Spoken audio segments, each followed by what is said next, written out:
On a dreary morning in Washington, D.C., layers of donated clothes keep them warm. All they have resides at their feet or in their arms. Finding shelter and food defines their day.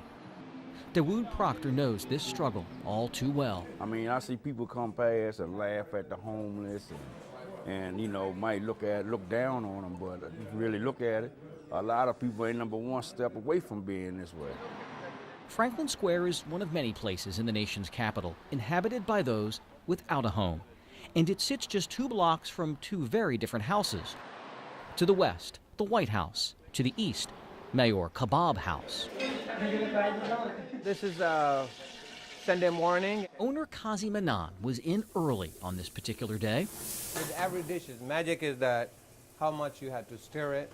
He and his staff are preparing a special feast for customers at his Pakistani-Indian restaurant. Potato, cauliflower, chicken, naan bread, chickpeas, and vegetable biryani. But these dishes are destined for an audience that's rarely welcome in elegant eateries. I knew about this place being here and passed it through my everyday travels.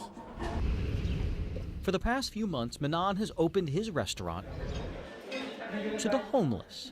Oh, we are blessed. Look, blessings are here. They're waiting for us to serve them. Isn't it amazing? Sometimes it comes in 15, 20. Sometimes they come like nobody. We are waiting. God, please send somebody, right? Nearly 20 people on this day, rainy, cold, and wet. Oh, came in from the elements for lunch. What you guys like to drink, tea or coffee? They're treated like any other guest. Tea, okay. What about you? Except for one key difference. Coffee. You, brother? They eat for free. Anytime, any day. Restaurant is open. You are most welcome. You are most welcome. You are our guest, just like other people. Anything you like with the menu or with the buffet, you're most welcome, eat free. Yes, it's shocking to me because I didn't think it was brothers out there that really cared for us to, you know, to help support the needs of the homeless. He went without rice. Give him a tandoori chicken. Give him a potato cauliflower, and give him, you want bread? So we appreciate this guy right here bringing us down to eat, because sometimes on Sundays it's slow. Well, sometimes we got to go around and beg, or try to sometimes, you know, we get a cup and try to make money, to try to find ourselves way out to eat, trying to survive out here. You guys are the most important guests for me. Manan's boundless optimism and love of food was not cultivated at a high-profile culinary institute. A lot of ginger and garlic paste. His desire to provide stems from a painful uncertainty that defined his childhood. Kazi Manan grew up on a farm in a small village in Pakistan. He had 9 siblings. We didn't have any electricity. We didn't have any running water. And the school was, believe me or not, was under the tree. My elementary school, we didn't have a building. I study under the tree. When the rains, really hard rain start, teachers say go home because there is no building. To support his family, he went to work at 12 selling ice. The best school was 4 miles away, so that's how far he walked to get a formal education. In 1996, at the age of 25, Manan says his visa was miraculously approved, so he borrowed money from a cousin for a plane ticket to America. He started as a cashier, earning $3 an hour at this gas station in one of the district's toughest neighborhoods. When I arrive in America, I have $3, just $3. And I started my life basically with nothing.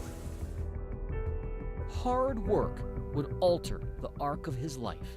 He says he worked double shifts, then multiple jobs. He saved up enough money to buy 1 limousine. The idea that a kid who came from nothing could one day drive the rich and powerful around in luxury inspired him even more. 1 limo turned into a fleet of vehicles. His business flourished enough that some 20 years later, he opened his own restaurant. That's called American dream. You know this, like this is the only country where you say American dream, not in any other country. Wow. So yeah, he kind of understands. That's a good thing. Now that makes sense now? Yeah, it makes sense now. That make a lot of sense. He was blessed to obtain things through his struggle, and it's like he didn't ever give up. But to fully understand this man, you should know one more thing. I love to prepare this food for a homeless shelter. Every Sunday, he makes extra food and delivers it himself to those in need in another part of the city. Come and try. Manan connected a few months ago on social media with volunteers who now spend their Sundays dishing out hot meals to the homeless. And they make you feel that you are valued. For shelter regular Ron Verker, having hope on the Lord's Day means everything to him. It's huge. It's huge to know that I'm just this nothing, I'm nobody, but God thinks I'm somebody. Yes, thank you, yes. Kazi Manan says a skeptic recently told him that if he gives his food away, he'll surely go out of business in no time.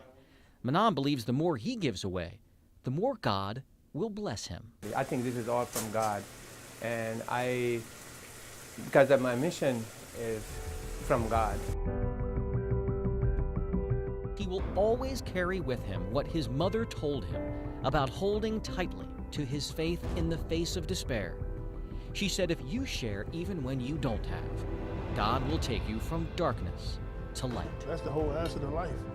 You know, being blessed by God. And God will help you, and I know He will.